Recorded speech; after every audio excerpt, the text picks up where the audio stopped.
নমস্কাৰ বন্ধুসকল, আপোনালোকক স্বাগতম জনাইছোঁ মোৰ ইউটিউব চেনেল ৰিজুমণি নাথলৈ। আজি একদম চৰ্দি লাগি মোৰ মাত কিবা হৈ আছে, তথাপিও আপোনালোকৰ ওচৰলৈ ভিডিঅ' এটি লৈ আহিছোঁ।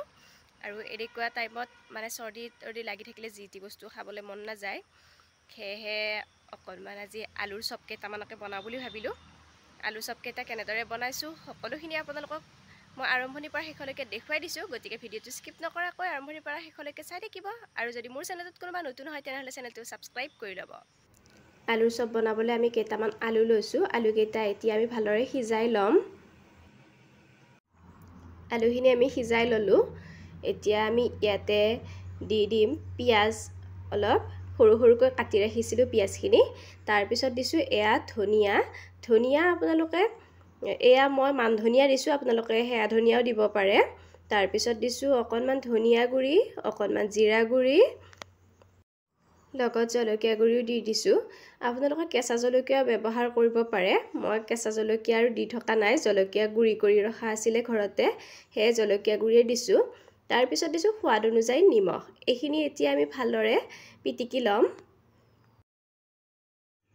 আলুখিনি আমি গোটেইখিনি ভালদৰে পিটিকি ল'লোঁ আৰু গোটেইখিনি মছলা পিঁয়াজ গোটেইখিনিও মিহলি হৈ গ'ল।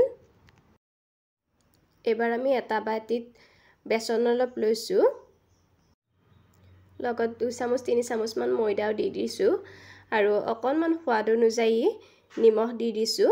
নিমখ আমি বহুত বেছিও নিদিওঁ, কাৰণ আলু পিটিকাখিনিত আমি নিমখ দি দিছিলোঁ।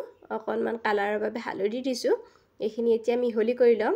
আপোনালোকে ফুড কালাৰো ইউজ কৰিব পাৰে। এইখিনি যিহেতু আমি ঘৰতে খাম, সেয়েহে ফুড কালাৰ আৰু দিয়া নাই। এতিয়া অলপ অলপকৈ পানী আমি ইয়াতে দি দিছোঁ। একেবাৰতে পানীখিনি নিদিওঁ, কাৰণ বহুত বেছি যদি পানী দিলে বেছি হৈ যায়, পাতল হৈ যাব। সেয়েহে মিশ্ৰণখিনি আমি একেবাৰতে পানী দিয়া নাই, অলপ অলপকৈ পানী দি মিহলি কৰি আছোঁ। মিশ্ৰণখিনি বহুত বেছি পনীয়া হ'ব নালাগে আৰু বহুত বেছি ডাঠ হ'বও নালাগে। এয়া চাওক, আমাৰ মিহলি কৰা হৈ গ'ল। এনেকুৱা টাইপত ৰাখি দিলেই হৈ যাব। মিশ্ৰণখিনি যিহেতু আমাৰ ৰেডি হৈ গৈছে, এবাৰ আমি আলুখিনি পিটিকি যে থৈছিলোঁ এইখিনি লৈছোঁ। এতিয়া আমি আলুখিনি এটা শ্বেপ দি চপকেইটা তৈয়াৰ কৰি ল'ম। এয়া চাওকচোন, আপোনালোকে যেনেকুৱা শ্বেপত ৰাখিব বিচাৰে তেনেকুৱা শ্বেপত ৰাখিলেই হৈ গ'ল। মই এনেকুৱাকৈ থৈ দিছোঁ। এনেকৈ গোটেইখিনি পিটিকা আমি বনাই ল'ম। এতিয়া আমি কেৰাহী এখনত ৰিফাইন গৰম হ'ব দিছোঁ। এইফালে আমি এই যে বনাই লৈছিলোঁ চপকেইটা বেচনৰ যিখিনি মিশ্ৰণ আছিল, মিশ্ৰণখিনিত দি দিছোঁ। গোটেইখিনিতে যাতে ভালদৰে লাগি ধৰে তেনেকৈ আমি ইয়াতে চপকেইটা দি দিছোঁ। এয়া গোটেইখিনি চপে আমি এনেদৰে লগাই ল'ম। একেবাৰতে লগাই নলওঁ বাৰু। ইফালে আমাৰ কেৰাহীখনত থকা ৰিফাইনখিনিও গৰম হৈ গৈছে। ইয়াতে আমি চপকেইটা দি দিছোঁ।